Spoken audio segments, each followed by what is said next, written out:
Good morning mga bossing. Meron tayo ditong client from Dipolog. Isuzu D-Max yung unit. Nagpakabit siya ng ating QCY F24 dashcam.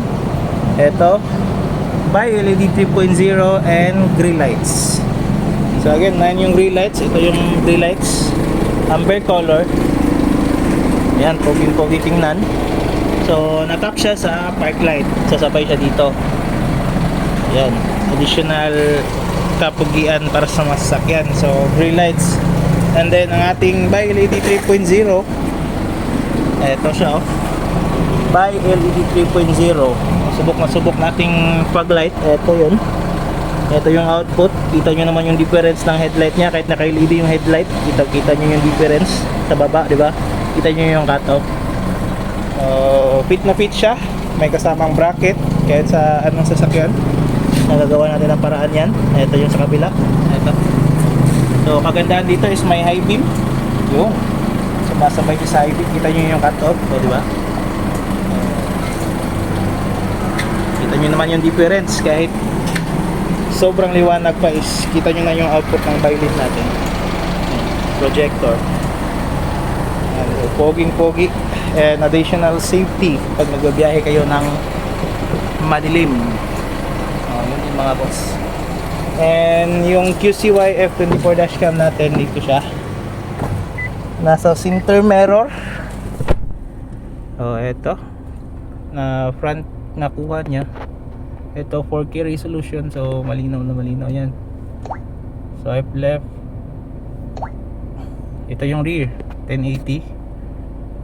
Malinaw na malinaw. Ito yung split view niya, front tsaka rear. So indicator na recording, ito recording na yan. So napaka basic lang yung navigate. Ito yung mga information niya, date tsaka time. Home screen, so recording siya. Ito yung mga files niya. Ito yung mga recordings niya. Auto reformat yung dashcam natin, pero pag may video kayo na gusto i-save, ito lang yun. Click nyo yung kandado, confirm. Hindi na yan nasasama sa reformat. So ito yung front, built-in dito.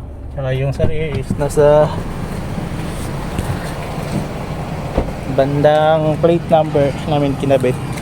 Dito siya.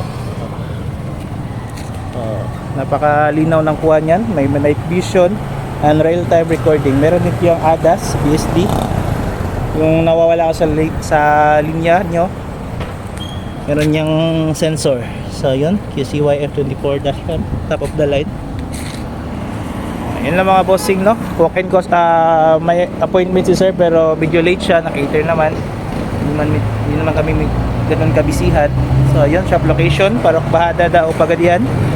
Ito yung ating landmark, Shell. Kita nyo yung Shell, along the highway lang. Ito yung shop natin, Andres Autos Accessories, Pagadian. So tawag lang kayo dito mga boss. Contact details natin yan sa baba. Main product namin Kion Sandra. Ito yung services offered natin mga boss. So yun lang mga boss. Peace.